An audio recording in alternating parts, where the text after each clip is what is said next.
Senadora, es un gusto, un placer, pero especialmente es un honor estar aquí con todos ustedes para la presentación de este informe. Agradezco muchísimo a la Comisión de Derechos Humanos del Senado de la República que me ha invitado, y en este caso por parte de su presidenta, la senadora Angélica de la Peña Gómez, pero puesto como que después de hablar yo van a hablar todavía las compañeras Olga Guzmán y Eugenia López, yo voy a ser relativamente breve, para no cansar excesivamente a la audiencia. Quisiera decir unas cuantas cosas. Una es que, como dijo la senadora, tienen ustedes el informe aquí delante. Este informe contiene varias cosas, algunas muy importantes, me parece a mí. Un análisis de la situación, una denuncia de la situación también una vez analizada, se repasan hechos acaecidos, incluso encontrarán dentro un listado de empresas incumplidoras, empresas transnacionales, y hay también una serie de propuestas finales para un buen acuerdo, particularmente en lo referido a la cláusula democrática. Este sería, diríamos, el marco global del informe, que yo no les voy a ahorrar que lo lean. Voy a decir en torno a él un par de cosas más. En primer lugar, pienso que es muy importante tener en cuenta, miren ustedes, a veces cometemos un error gravísimo cuando venimos de Europa, venimos de otras partes, porque parece que tengamos todavía actitudes coloniales. Permítanme que lo diga así. Y no debe ser así en ningún caso, al menos desde luego no lo es en el mío. Es cierto que la Unión Europea y México están comprometidos con los derechos humanos, lo están. Lo que ocurre es que a menudo lo están en el plano teórico. Y claro, esto es poco importante o no es definitivamente importante. Quiero mencionar que el título primero de la Constitución Política de los Estados Unidos Mexicanos, concretamente en los 29 artículos de su capítulo primero, de las garantías individuales, hace un amplio despliegue de los derechos y libertades de los mexicanos. Asimismo, la Unión Europea tiene en sus leyes fundamentales, en la Carta Fundamental de Derechos Humanos, etc., la defensa clara, clarísima de los derechos humanos. Por tanto, esto es el hecho. Lo que ocurre es que esto muy a menudo se incumple, y por ello, fíjense ustedes que la Unión Europea lleva ahora mismo firmados acuerdos comerciales y económicos con 120 países, con 120. Pero también es muy cierto que cuando en 1997 firmó el acuerdo con México, que no se puso en marcha hasta el año 2000, ¿verdad? Pero lo firmó en 1997, era de los casi primeros y de los más relevantes, porque México tiene, no solo en el continente latinoamericano, sino para Europa, una importancia muy destacada por su capacidad, por su demografía, por las posibilidades enormes de sus materias primas, por el trabajo de sus gentes, etc. Es decir, tenía para nosotros una importancia extraordinaria. Y ya en aquel acuerdo se incluyó lo que se llama la cláusula democrática, a la que estaba obligada la Unión Europea desde 1992. En 1992 nos pusimos de acuerdo que en todos los tratados comerciales que firmáramos con otros países se incluía una cláusula democrática que asegurara el buen hacer. Desgraciadamente, aquella cláusula democrática ha dado poco fruto, entre otras cosas porque nadie se ha preocupado mucho de cumplirla, ni una parte ni la otra. Todos sabemos, no voy a añadir nada nuevo. Miren, hay una cuestión, yo he estado bastantes años viniendo aquí, ¿verdad?, y discutiendo temas con compañeros, y a veces nos ocurre allí también, ¿no? Hay personas que entienden el patriotismo como esconder los propios errores y los propios pecados. No, oiga, el patriotismo es arreglarlos, no esconderlos. Y por tanto, no disimular. No estar diciendo, no, es que yo no, es que aquí no ocurre esto. Esto ocurre aquí. Lo que tenemos que llegar a que no ocurra. Y este será el avance patriótico más importante. Por tanto, reconocernos es un primer paso, con franqueza, en los años que he estado en contacto con senadores y diputados mexicanos, pienso que ha mejorado la aceptación, la comprensión de las dificultades, que en algún momento yo tuve la impresión de que entre todos las disimulábamos. Algunos quizá por un poco de vergüenza patriótica y otros como por cortesía exterior. No, oiga, tampoco hay para tanto. Bueno, pues sí hay para tanto. Todos sabemos que a partir de 2006, más o menos, yo pondría esta fecha, ¿verdad? Se agravó muchísimo la situación.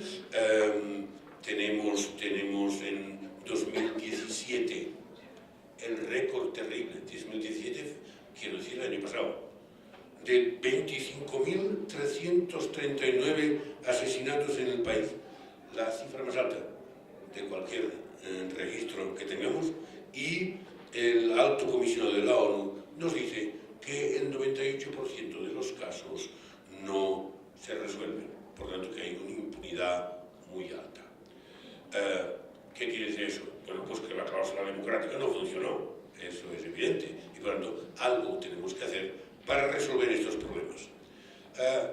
En mi última visita estoy encantado con lo que ha dicho la senadora, absolutamente encantado, porque en mi última visita yo todavía pedía, por favor, ¿cómo es posible que el Senado de la República no apruebe una ley contra la tortura? ¿Verdad? Porque estuvo encallada, estuvo ahí metida esta ley y no salía, ¿verdad?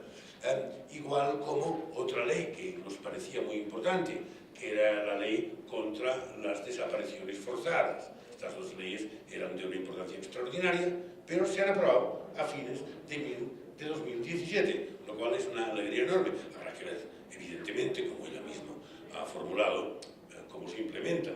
No hemos tenido todavía seguramente tiempo de poner en marcha muchos mecanismos, pero eso es lo que hay que hacer. También es cierto que con la franqueza con que siempre pretendo yo hablarles, ¿verdad? Nos preocupa la Ley de Seguridad Interior. Así como aquello han sido dos alegrías, la Ley de Seguridad Interior pensamos que puede favorecer claramente la militarización de la lucha contra el narcotráfico, contra quienes delinquen. En realidad ya se ha producido. Cuando hablo de México, hablo de un país tan extraordinario, que no puedo hablar de todo el país. Hay zonas donde las cosas se producen de una forma, ¿verdad? Y estados donde se producen de otra. Eso es cierto. Pero hablemos así sencillamente de México, para entendernos. Pero es cierto que en México la lucha, sobre todo a partir del 2006, ya digo, la impulsó el presidente Calderón, ya era una lucha militarizada. Lo que ocurre es que no estaba reconocida por ley, y ahora aparece una ley que la reconoce y la avala. Y pienso que esto habrá que verlo por parte de las autoridades mexicanas, hasta qué punto. Sé que hay recursos de inconstitucionalidad, sé que ha habido movimientos, lo conozco, pero me parece que sería realmente importante que algo se hiciera en este sentido. Estamos ahora en pleno avance del nuevo acuerdo global. Yo me voy a quejar porque, pobre de mí, soy un diputado europeo que no se entera.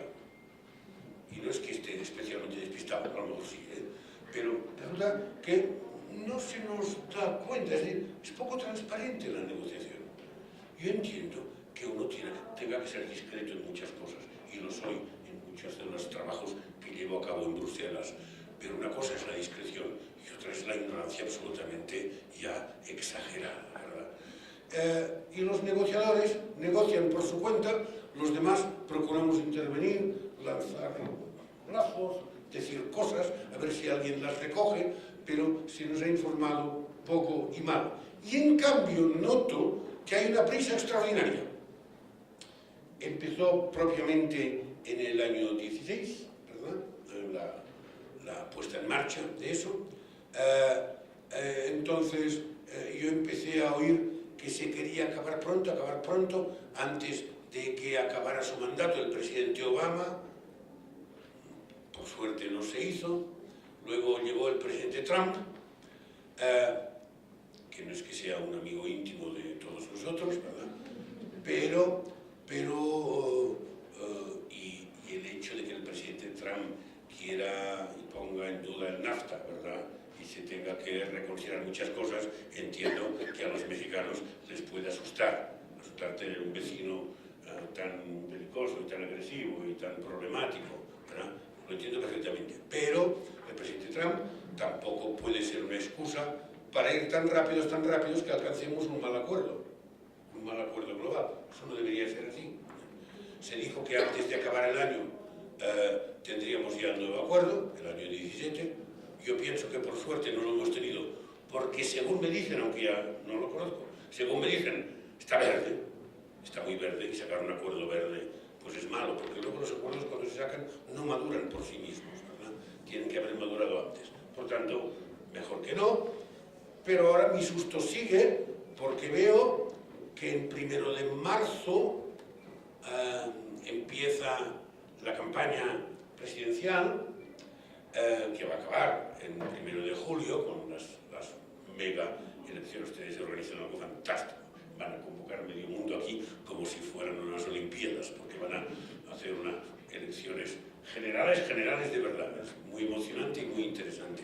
Pero esto puede llevar también a que algunos digan, no, antes de empezar la campaña electoral, 1 de marzo, tenemos que tenerlo listo.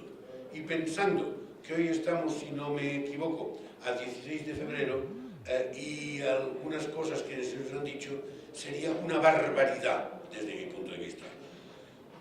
Seguramente que durante la campaña electoral también es difícil, porque sería interpretado justamente como algo impropio que se puede manipular, ¿verdad? Que se aprobara un tratado de estas características. Por tanto, tomémoslo con calma, con té, si es preciso, ¿verdad? Incluso con tequila, si fuera preciso. Tomémoslo con calma. Hagámoslo bien. Lo bueno es un buen acuerdo. Nosotros lo deseamos de todo corazón y pienso que la ciudadanía, la comunidad mexicana tiene que desearlo de todo corazón. Es por eso que, con su permiso, yo lo que voy a presentar ahora son algunas propuestas para que, por lo menos, por decirlo a ustedes, usted que tiene influencia y poder, me oigan, puesto que los negociadores no parecen oírlo. También procuraré que les llegue, ¿verdad? Pero algunas cosas. Vamos a ver. Una de las reivindicaciones de más peso por parte de la sociedad civil y de las principales organizaciones de defensa de los derechos humanos es, en la línea de lo propuesto por el Alto Comisionado de la ONU por los Derechos Humanos, propuesto ya en 2015, es la creación de un consejo asesor de expertos internacionales. Usted ha mencionado uno muy bien sobre la tortura. Esto sería más amplio. De expertos internacionales que asesore al gobierno mexicano sobre qué medidas debe implementar para acabar con la impunidad y evaluar la situación de los derechos humanos en el país.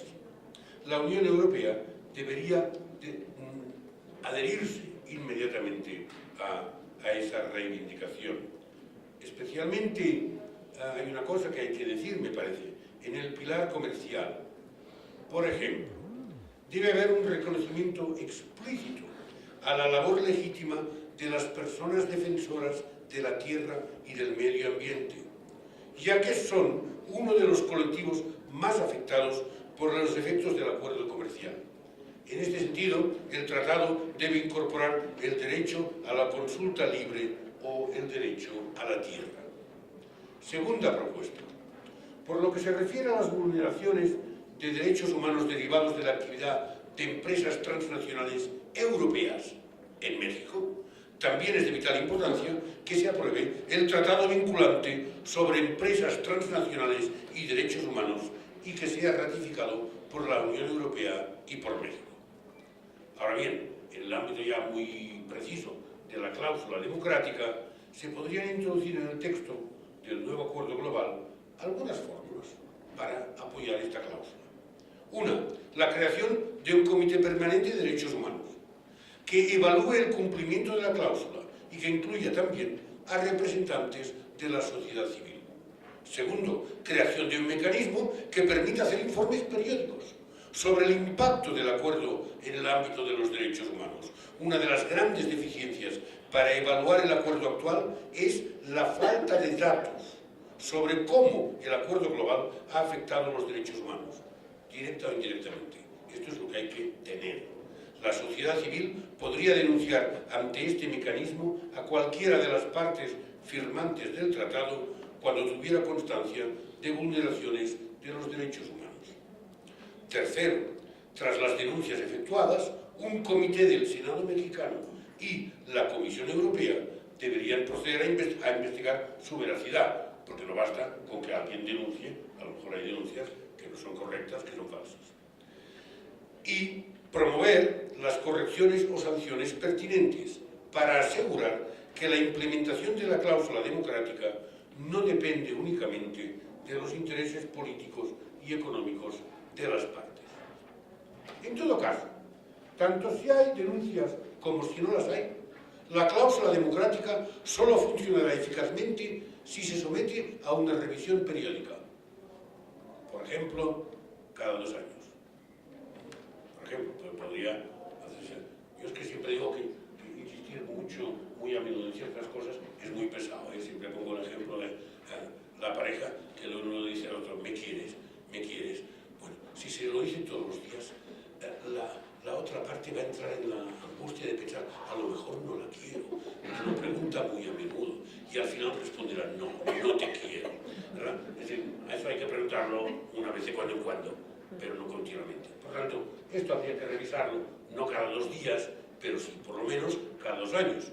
Revisión que deberá ser efectiva y vinculante, con mecanismos claros de aplicación y sanción, y que pueda obligar a revisar el acuerdo, o incluso a suspenderlo, si una de las partes no respeta los términos contenidos en ella.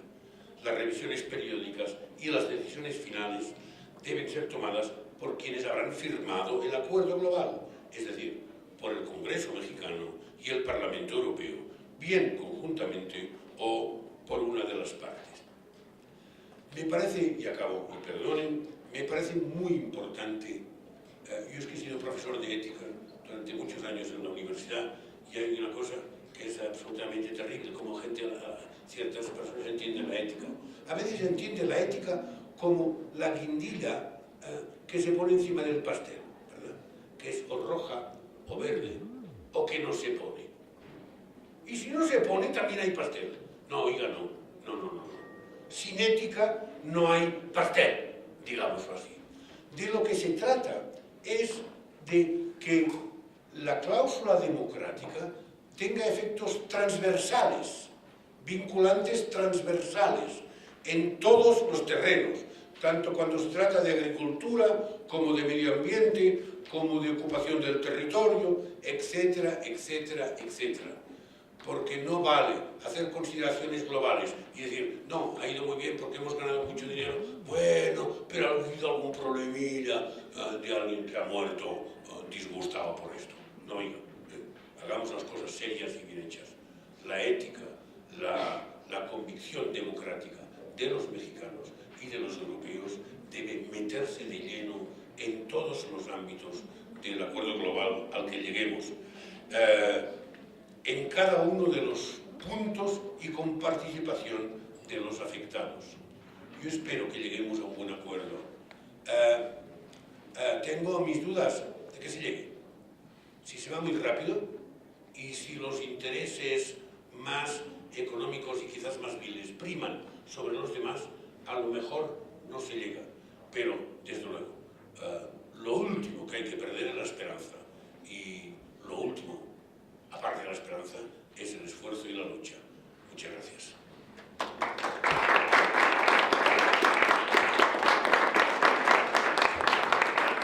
Muchas gracias.